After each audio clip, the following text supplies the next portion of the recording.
Hola, mi nombre es Pamela Sánchez y soy estudiante de la carrera de psicopedagogía.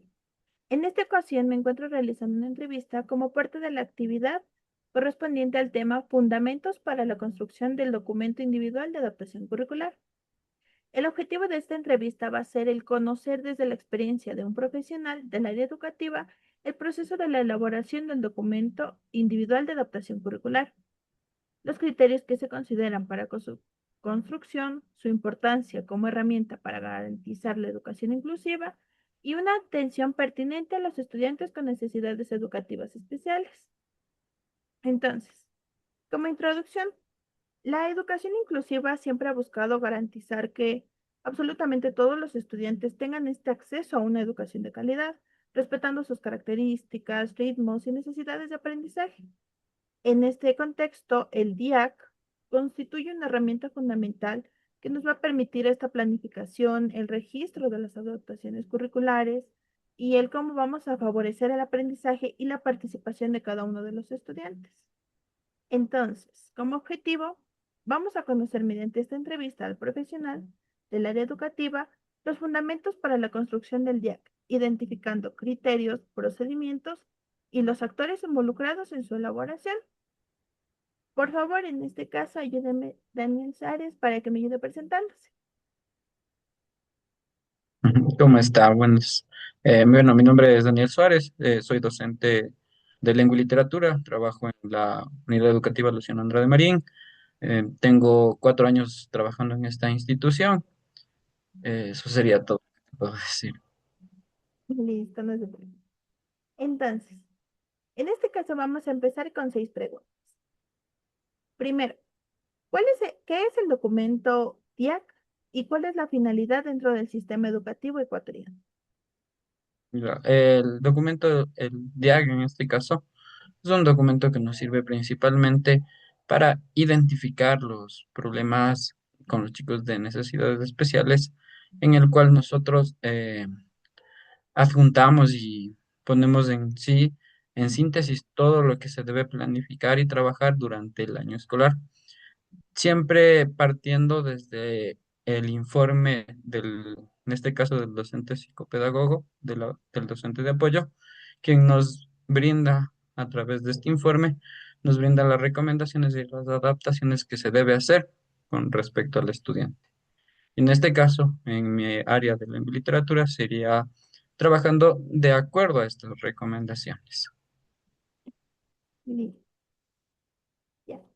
Entonces, para usted, en estos casos que se elabora el DIAC, para usted, ¿qué estudiantes más requieren este documento? Eh, en este caso serían los estudiantes que tienen alguna problema como una discapacidad intelectual, ¿no? Que no logran adaptarse de una manera adecuada al estudio, ya sea desde un problema por la parte no emocional, sino desde la parte académica, porque no logran cumplir con, en este caso, con la nota establecida, que tenemos sobre 7, no logran llegar a esta nota. Y si hay la dificultad tanto en el área de lengua como en el área de matemáticas, quiere decir que el estudiante tiene algún problema intelectual o académico que no ayuda, que no logra cumplir con la meta que nosotros como docentes nos colocamos. Perfecto. Listo. Y para usted, ¿qué profesionales han participado en la elaboración del DIAC y cuál es la función de cada uno durante todo el proceso? Ya, en esto participan casi la mayor parte del cuerpo docente, que viene a ser el docente tutor, eh, el psicopedagogo, ¿sí? Y los docentes de asignatura. Y en este caso también el DESE, que es uno de los principales por los que se da las rutas, en este caso las rutas y protocolos dependiendo de lo que se va. Entonces, por ejemplo, los docentes de asignatura o el docente tutor son los que se encargan principalmente de ver o identificar la alerta.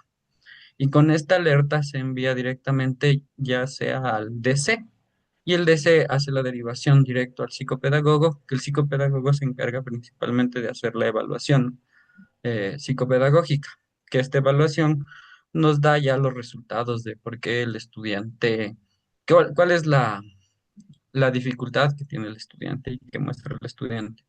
Y dependiendo a esto, se trabaja ya con los docentes de asignatura. Entonces, se nos entrega a nosotros como docentes de asignatura, por parte del psicopedagogo, nos entregan eh, de forma instantánea, se podría decir, eh, las recomendaciones que debemos seguir de acuerdo a la asignatura para trabajar con el estudiante. Esa sería la forma de trabajar. Entonces, sería el docente tutor, es el que levanta la alerta al DC o al psicopedagogo de forma directa. El psicopedagogo es el que se encarga de hacer la derivación y de acuerdo a la derivación se entrega a los docentes de asignatura y los docentes de asignatura son los que ya se encargan, de acuerdo a las recomendaciones, de realizar el trabajo y la adaptación que se va a hacer en el año escolar. Ok, ya entiendo. Entonces, los personas, el psicopedagogo, por decirlo así, ¿les ayuda en el diseño de la adaptación o serían ya ustedes como docentes tutores los que asignan todo esto? ¿Qué aspectos consideran prácticamente? O sea, se basa más en este caso, en el psicopedagogo, porque el psicopedagogo es el que nos da las recomendaciones a nosotros como docentes, cómo se debería trabajar. Pero sí es importante destacar que el docente, en este caso, el docente de asignatura o el tutor, es el que dará la derivación al psicopedagogo, dependiendo qué dificultades son las que yo encuentro en el estudiante dentro del aula. Y en base a eso se levanta el informe o la alerta para poder hacer esta evaluación psicopedagógica. Entonces, el docente de apoyo, el docente psicopedagogo, él nos da las recomendaciones para poder trabajar. Y en base a él se puede establecer lo que se va a realizar durante el año escolar con el estudiante, graduando en este caso las destrezas y dándonos cuenta cuáles son los objetivos que queremos obtener en el proceso de aprendizaje. Mm, interesante. Entonces, en base a eso, prácticamente los docentes, ¿cómo realizan todo lo que tiene que ver con el seguimiento o la evaluación de cada uno de los estudiantes que cuenten con el DIAC? Con el DC. Con el DS directamente se hace prácticamente el trabajo, por lo que uno como docente o como tutor levanta la alerta, ¿sí? Como te dije, se ve en el espacio, en el día a día, lo que vamos viendo en los chicos y en los estudiantes, ya sea su parte emocional, su parte académica, eh, también su dificultad psicológica. Nosotros podemos como observar y darnos cuenta que está existiendo algún problema ahí, pero sí necesitamos del apoyo del DS para hacer la derivación, ya que no tenemos preparación psicológica nosotros. Entonces, no podemos dar un diagnóstico de forma directa como docentes y por eso tenemos el apoyo del DS. Y el DS prácticamente se encarga de todo lo que es la parte psicológica. Y el psicopedagogo, el docente de apoyo, él se encarga de todo lo que es la parte académica. Y en referente a eso se activan las rutas y protocolos que se debe seguir. Entiendo. Y en base a su práctica, por decirlo así, ¿cuáles serían las recomendaciones que más les han servido para la elaboración de los DIAC? En la práctica docente es primero notar, ¿no es cierto? Es darnos cuenta en este proceso, en la semana de adaptación que nosotros tenemos, en el mes de adaptación, mejor dicho, que nosotros tenemos, en donde se hace la evaluación diagnóstica, la adaptación al entorno escolar, luego la adaptación a los aprendizajes. Ahí se pueden notar mucho las dificultades que tienen los diferentes estudiantes. Entonces, en base a esto, se puede ya ir viendo qué estudiante va a la par con los otros estudiantes, qué estudiante tiene dificultades en el proceso de aprendizaje. Ejemplo, en lengua puede ser la lectura, la escritura, unido estos dos, la lectoescritura. Nos vamos dando cuenta también los errores ortográficos, todo lo que conlleva en mi asignatura. Y al darnos cuenta de esto, nosotros podemos ya levantar una alerta. ¿Sí? Entonces, la recomendación es que justo en este mes que nosotros tenemos al inicio, es importante notar cuál es la dificultad que tienen los estudiantes. Porque a partir de este mes, cuando ya empieza eh, toda la parte de la malla curricular que a nosotros nos corresponde dar, todo lo que ya empieza ahí, los contenidos, se le va a hacer un poquito más difícil al estudiante el trabajo.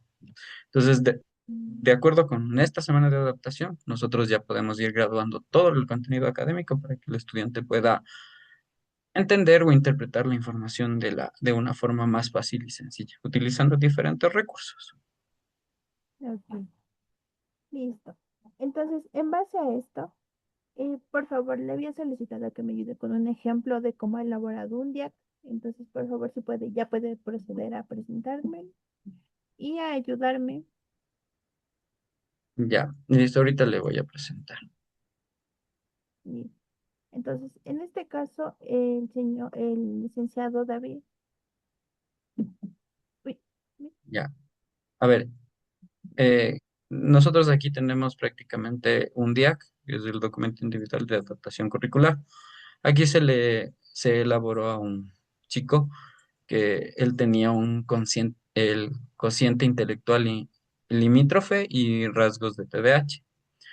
Eh, en este caso, lo que nos comparten, en este caso el psicopedagogo y el DC, son los datos informativos de esta forma, ¿no? Los nombres y apellidos del estudiante, lugar y fecha de nacimiento, la edad, el número de cédula, si posee o no posee carnet de discapacidad, qué tipo de discapacidad. Ya abajo nos da la información de la institución educativa, el tipo de discapacidad, que en este caso, como le dije, no es un consciente intelectual limítrofe y rasgos de TDAH, por lo cual nos da de forma directa a grado 3.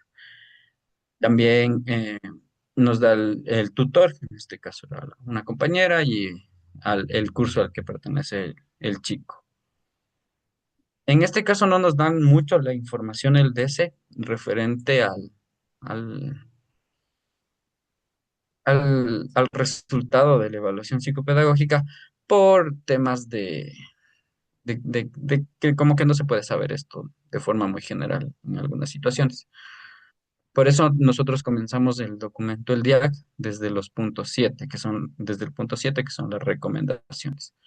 Aquí prácticamente nos dan tres recomendaciones, que son las recomendaciones enviadas del informe psicopedagógico eh, de forma externa, donde nos dice que el estudiante tiene una adaptación de grado 3 donde se deben modificar los objetivos, los contenidos y las destrezas de criterio de desempeño. Se deben revisar los materiales que se van a utilizar, los libros de trabajo, para dar el seguimiento del progreso del estudiante. También lo que se requiere un apoyo constante y la motivación en el estudiante en el caso de este chico. Bien. También tenemos las recomendaciones dadas por el DESE, que son dosificar las tareas de acuerdo a la necesidad que tiene este estudiante, ¿no? Y brindar el tiempo para realizar actividades, priorizar los contenidos, proporcionar ejemplos concretos al enviar las tareas a casa. O sea, todo esto, estas recomendaciones van en base al resultado de la evaluación psicopedagógica.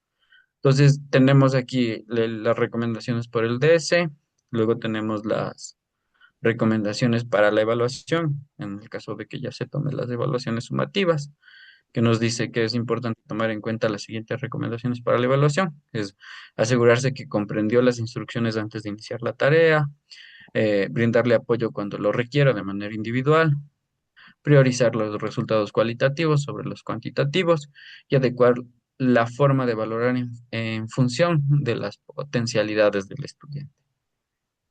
Estas son ya las recomendaciones que prácticamente nos da el psicopedagogo, el DS y para la evaluación.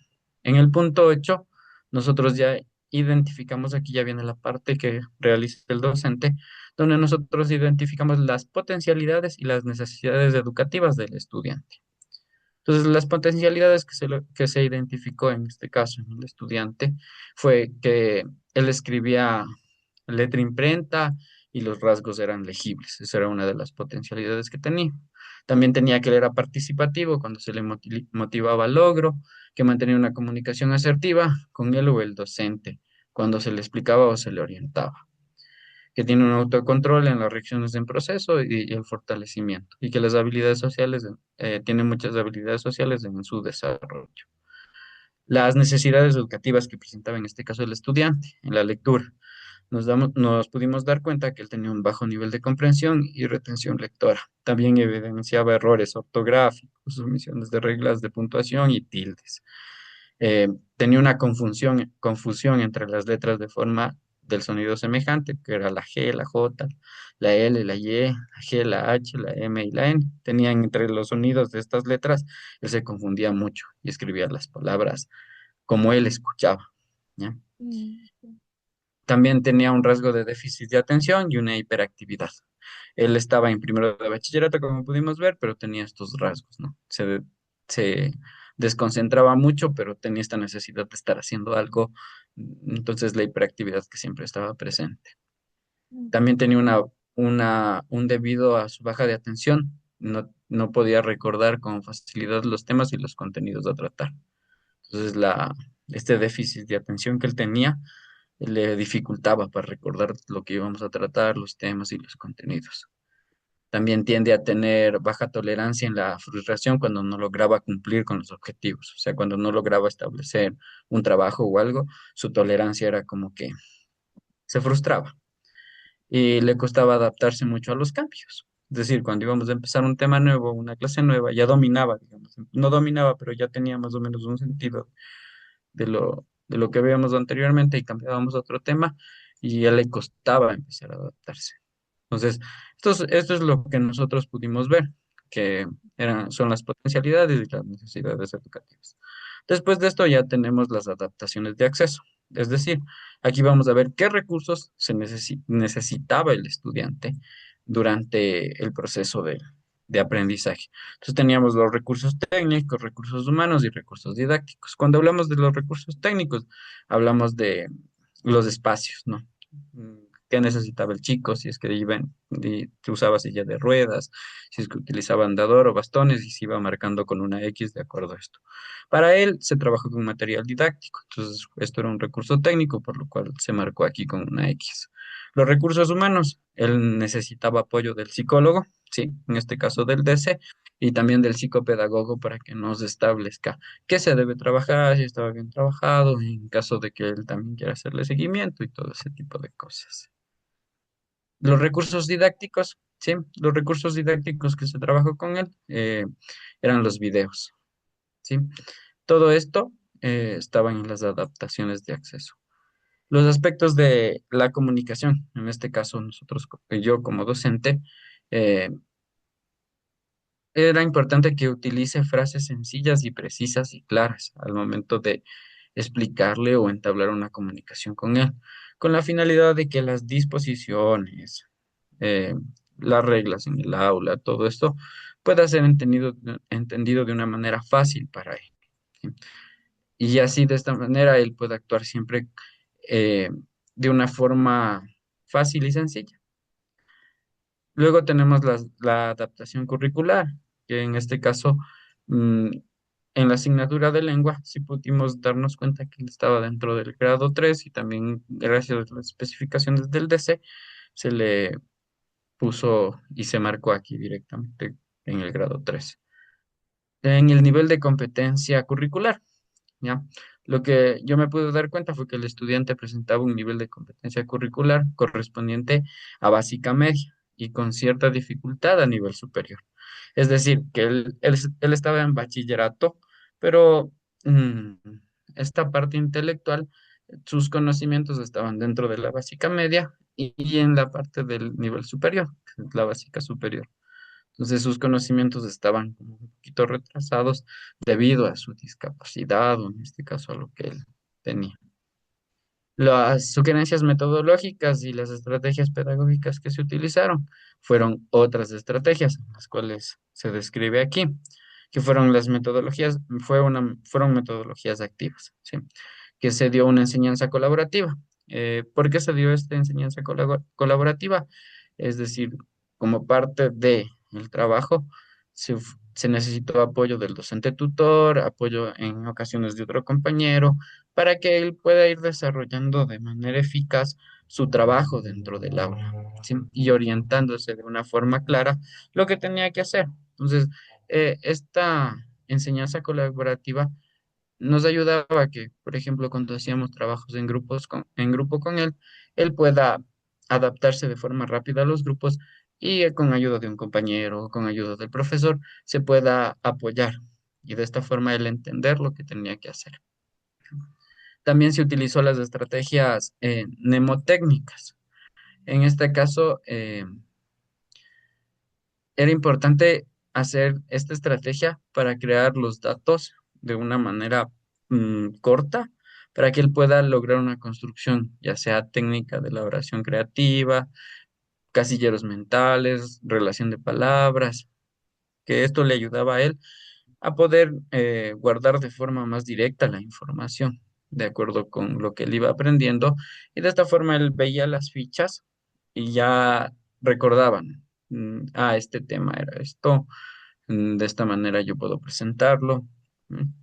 Por eso es muy importante que esta estrategia mnemotécnica nos ayudaba directamente con eso. Por otra parte, también se utilizó material concreto, como te dije anteriormente, con la finalidad de que él pueda eh, realizar fichas de trabajo, fichas de lectura, eh, lecturas con imágenes cortas. Él iba leyendo y de esta forma iba desarrollando las actividades. También líneas de tiempo, diagrama de Venn, organizadores gráficos simples, mapas conceptuales, con la finalidad de que él pueda ir haciendo, como se diría ahora, pastillitas de la información, ¿no? Y de esta manera él pueda ir resolviendo y asociando ciertos problemas dentro de su vida diaria. Los tipos de instrumentos recomendados para la evaluación de aprendizaje que se fueron utilizando fueron los siguientes. Con él se podía utilizar una evaluación guiada, uso de material de apoyo para resolver las evaluaciones. También se podía utilizar pruebas orales con dinámica oral, de preguntas y respuestas. Por la hiperactividad que él tenía, era muy importante estas pruebas orales, porque el mantenerse realizando alguna actividad o trabajo y que él tenga que presentar, hacía que su aprendizaje sea un poquito más fácil. ¿Sí? Entonces, las preguntas eran y había unas respuestas rápidas. También había las pruebas escritas, pero estas pruebas escritas estaban más de forma objetiva, es decir, preguntas de opción múltiple, de ordenamiento, de emparejamiento, verdadero o falso, y con un lenguaje súper sencillo, para que a él no se le complique mucho. También se podía hacer a través de conversaciones, ¿no? A partir de un video o de una lectura socializada, donde él exponía su idea, su opinión, y de esta forma se veía si él entendió, cuál era su comprensión, o lo que correspondía. Habían las fichas de observación, los proyectos, el portafolio, y en otros casos realizar cuestionarios cortos y frecuentes sobre los conceptos de trabajos que él hizo con la finalidad de hacer una evaluación acumulativa.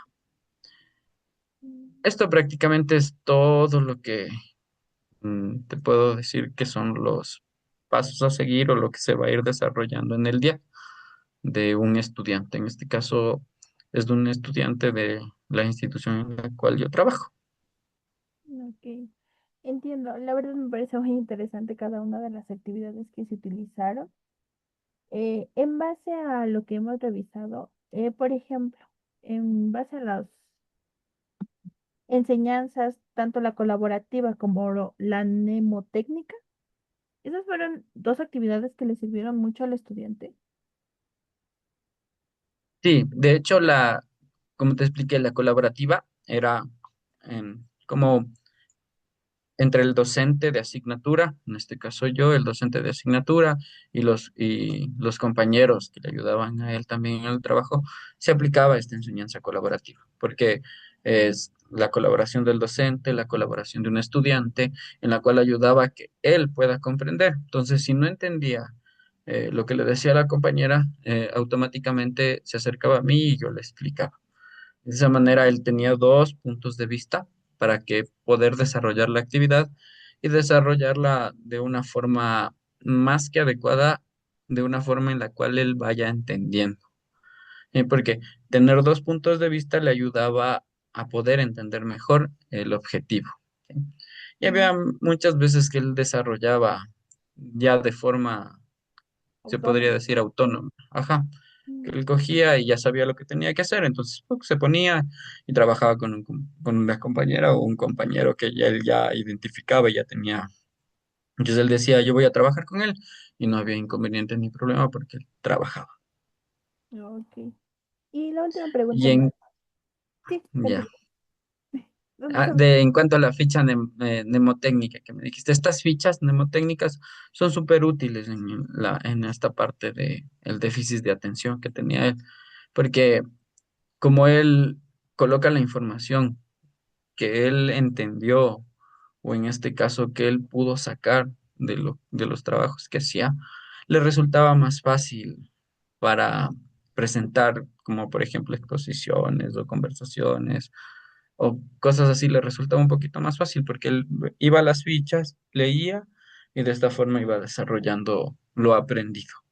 Mm, ya. Y como última pregunta en base a todo el archivo, era un grado 3 la adaptación que estábamos realizando. Entonces, Ujú. entiendo yo que al realizar todas las evaluaciones que me había comentado, por ejemplo, las pruebas orales le aplicaba al estudiante y las pruebas escritas eran modificadas para todos los estudiantes o era la prueba en específico para él. Solo para él era la prueba en específico. Para el resto de estudiantes se hacía otro tipo de prueba.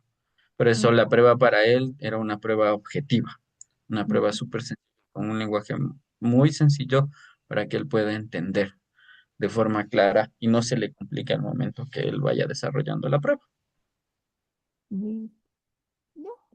Entonces, esa sería nuestra conclusión en base mis preguntas en base al documento DIAC que usted había realizado. La verdad, de mi parte, le agradezco mucho porque tiene esta pasión por enseñarles, por verificar cómo son los métodos mucho más factibles para los estudiantes. ¿Y algún comentario o conclusión que nos pueda ayudar con respecto al DIAC? ¿Cuáles son las recomendaciones? ¿O qué funciona verdaderamente por la primera vez de la creación de este DIAC? Eh, bueno, la recomendación que yo puedo dar directamente del día que es importante, primero en esta semana de adaptación que yo te decía, observar, ¿sí? Observar qué sucede con los estudiantes, tanto en la parte académica, en la parte emocional, porque desde ahí uno parte, ¿sí? Ujú. Porque si tú no observas bien cómo es el comportamiento del chico en estas semanas, eh, va a ser un poco complicado realizar este documento. Porque en base a eso tú vas elaborando, tú observas, puedes ver las potencialidades, cuáles son las necesidades que él tiene, por qué no puede lograr ciertas cosas. Entonces es importante que dentro de este mes que nosotros tenemos como docentes, darnos cuenta qué está sucediendo con los chicos y con los estudiantes y observar, ¿sí? Y hacer en este caso como docente, elaborar fichas de observación, se puede decir, para ver, ir anotando. Y en base a eso, tú puedes trabajar de mejor manera el día. Porque créeme que el insertar las metodologías resulta un poquito complicado, porque cada chico que tiene diferente discapacidad o diferente grado intelectual, no puedes aplicar lo mismo, porque cada chico es diferente. Entonces es muy importante tener en cuenta eso. Ahora, por ejemplo, eh, si te das cuenta, todo lo que está aquí es del DUA. El DUA, lo que aplicamos ahora, el diseño de aprendizajes universales. Todo lo que está aquí es del DUA. Entonces, el DUA sí nos ha ayudado bastante a nosotros como docentes, pero sí es importante también que este archivo se lo realice de una forma consciente y viendo cómo se va a trabajar con cada estudiante, porque esto es como, no más que un informe, es como una planificación anual, todo lo que se va a hacer con el chico y con el estudiante. Ujú. Entonces, como recomendación es eso, que principalmente observar bien, darnos cuenta cuáles son las dificultades de los estudiantes y en base a eso ya trabajar y poner en práctica. Listo. La verdad, le agradezco mucho porque finalmente nos explicó el paso a paso en base desde el punto 7 que me comentó usted que como docentes ya tienen acceso al DIAC y toda la estructura que nos ha ayudado a completar prácticamente cada uno de los aportes, tomándole la importancia prácticamente a que sea mucho más flexible para que el estudiante comprenda. De mi parte, muchas gracias y espero tenerla en otra oportunidad. Listo, a usted también, muchas gracias. Listo, gracias.